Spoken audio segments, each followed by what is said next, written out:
Tugeze rero ku bwoko bw'umunwa wa gatandatu, turebe n'ibiranga abantu bafite iyi minwa imeze uku nguku.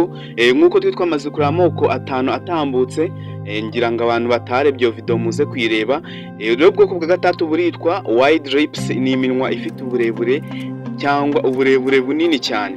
Rero iyi minwa yitwa wide lips, imiterere y'iminwa ireba hirya no hino mu maso, ndetse ifite n'uburebure bugaragara cyane.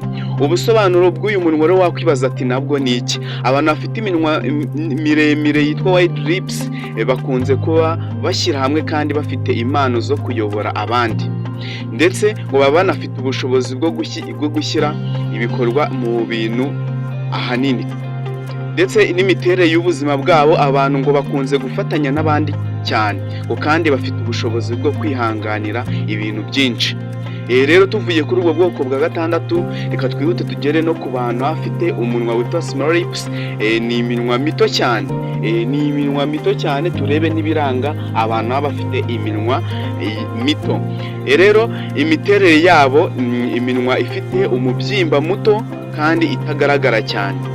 Abantu bafite rero iyi minwa bafite igisobanuro y'uko ari abantu bafite iminwa mito, ni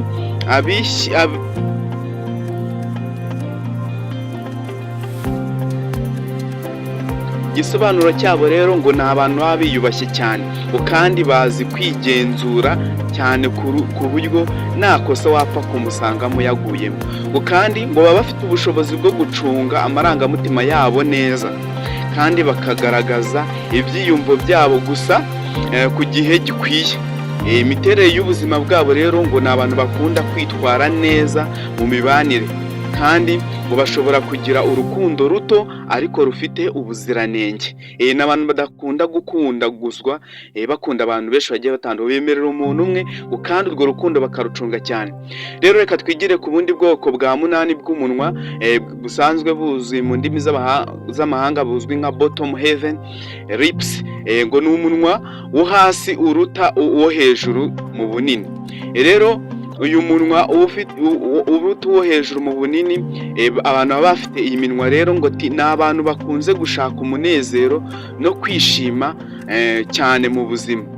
Kwishimira ubuzima ni ibintu biranga aba bantu baba bafite umunwa munini wo hasi uruta uwo hejuru, ngo ndetse ngo bashyira imbere ibyishimo byabo, ariko bakarangwa no kuba inyangamugayo cyane.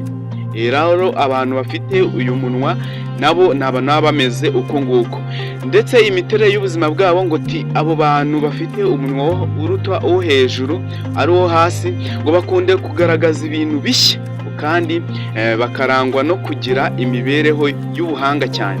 Rero abo ni abantu bafite ubu bwoko bw'umunwa. Ubwo nawe uraza kwisuzuma urebe umunwa wawe, urebe ubwoko uherereyemo, urebe n'ibikuranga. Ubu ni ubuhanga bwagiye bugaragazwa n'abahanga, nk'uwo tuzi w'umuvumbuzi muri psychology witwa Aristotle, ndetse n'uwitwa Carey. Ni abantu benshi bagiye batandukanye bagiye babivugaho, ndetse yabona yuko muri ahubwo byo muri Aziya bibanda cyane ku munwa, bagahita basobanura uwo uriwe. Rero twihute tugende no ku bwoko bwa 9, turebe umunwa witwa top heavy lips. Ati ni umunwa wo hejuru uruta uwo hasi ubunini. Urumva ni ikinyuranyo cy'umunwa wa 8.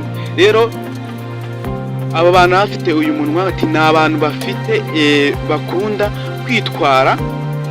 kwitwara rwose, ndetse bakunda kwitabwaho, kandi bashobora no kugaragaza amarangamutima yabo ku buryo bukomeye cyane.